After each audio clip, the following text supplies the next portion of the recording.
तो क्या ब्रह्मा विष्णु महेश अशुभ है? जो हम 3 रेखाएं माथे पे लिखते हैं वो अशुभ है? क्या त्रिशूल अशुभ है? ये मैं इन्हें पूछना चाहती हूँ।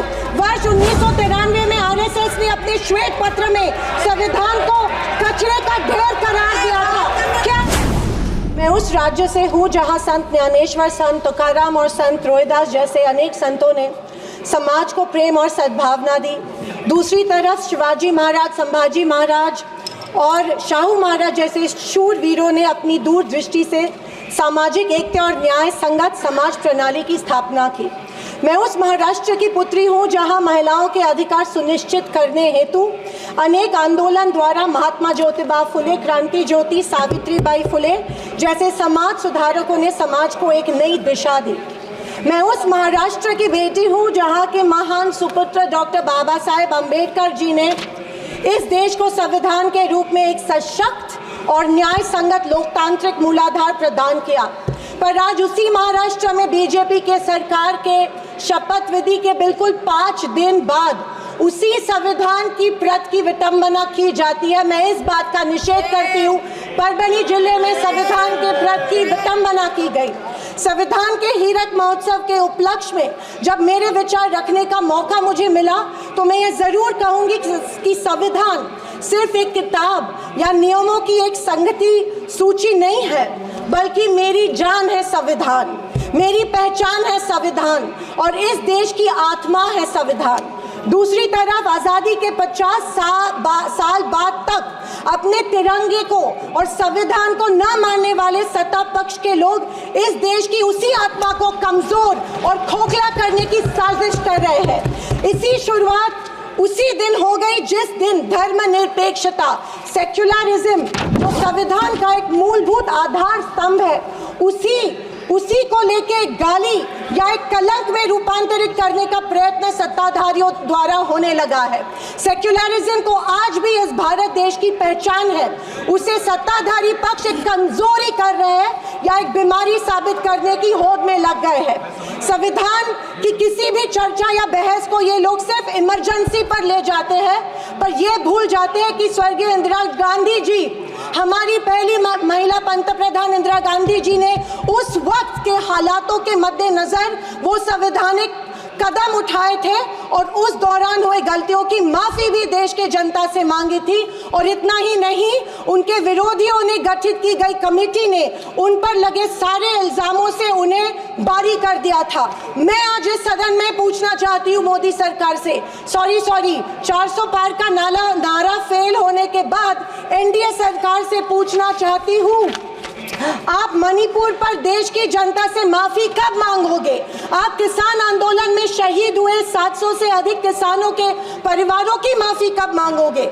नोटबंदी के चलते हजारों लोगों के परिवार और छोटे कारोबार बंद हुए, उसके लिए माफी कब मांगोगे? हाथरस के लिए, उन्नाव के लिए आप माफी कब मांगोगे? आए दिन महिलाओं पर हो रहे अत्याचारों के लिए माफी कब मांगोगे? जो बदलापुर में मासूम बच्चों के ऊपर मोलेस्टेशन हुआ, उसके लिए आप कब माफी मांगोगे?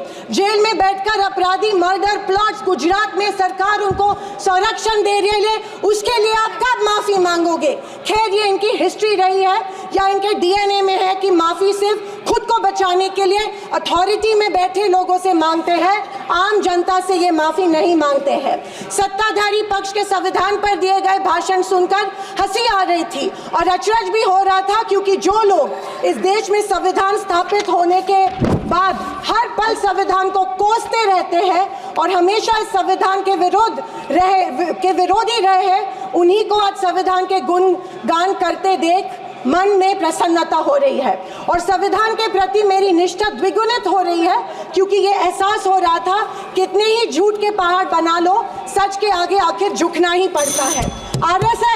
आरएसएस ने तिरंगा को माना नहीं था। उन्होंने कहा था कि 3 अंक अशुभ होता है, तो क्या ब्रह्मा विष्णु महेश अशुभ है? जो हम 3 रेखाएं माथे पे लिखते हैं वो अशुभ है? क्या त्रिशूल अशुभ है? ये मैं इन्हें पूछना चाहती हूँ। वर्ष 1993 में आरएसएस ने अपने श्वेत पत्र में संविधान को कचरे का ढेर करार दिया था। क्या ये तिरंगे के खिलाफ नहीं है? तत्कालीन आरएसएस प्रमुख ने उस टाइम संविधान को बदलने की मांग की थी। धन्यवाद। आरएसएस महिलाओं को हमेशा समझती है। आरएसएस हमेशा महिलाओं को पुरुषों से कमजोर समझती है। ये अफसोस होता है कि प्रधानमंत्री जी उनके ट्विटर हैंडल फॉलो करते हैं जो महिलाओं को गंदी गंदी गालियां देते हैं। इस बात का अफसोस होता है कि प्रधानमंत्री हमारे देश के प्रधानमंत्री ये करते हैं। जनवरी 26, 2001 में इन्होंने तिरंगा माना और इतने सालों बाद तिरंगे को नागपुर में होस्ट किया। अध्यक्ष महोदय, मैं 2024 के लोकसभा इलेक्शन के बाद इन्हें एहसास हुआ कि संविधान को ज्यादा छेड़ेंगे तो सत्ता हाथ से निकल सकती है, इसीलिए अचानक संविधान के प्रति इनको प्यार उमड़ने लगा।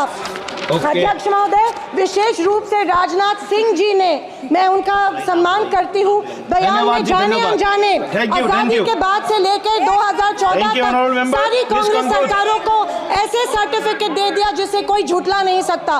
उनके मुताबिक संविधान की बदौलत एक गरीब का बच्चा प्रधानमंत्री बना, लेकिन उसकी नींव सर 2 मिनट सर प्लीज। मैं आखिर में यही कहना चाहती हूँ, मैं भारत का, मैं कुछ पंक्तियां कहना चाहती हूँ। मैं भारत का संविधान हूँ, लाल किले से। अध्यक्ष महोदय, हिंदी की एक प्रसिद्ध कविता की कुछ पंक्तियों से, एक सेकंड, मैं भारत का संविधान हूँ, लाल किले से बोल रहा हूँ। मैंने तो समता सौंपी थी, तुमने फर्क व्यवस्था कर दी। मैंने न्याय व्यवस्था दी थी, तुमने नर्क व्यवस्था कर दी। हर मंजिल ठहरी कर डाली, गंगा भी मैली कर डाली। न्याय व्यवस्था भी रोती है, गुंडों के घर में सोती है। गांधी को गाली मिलती है, डाकू को ताली मिलती है। क्या आपराधिक चलन हुआ है?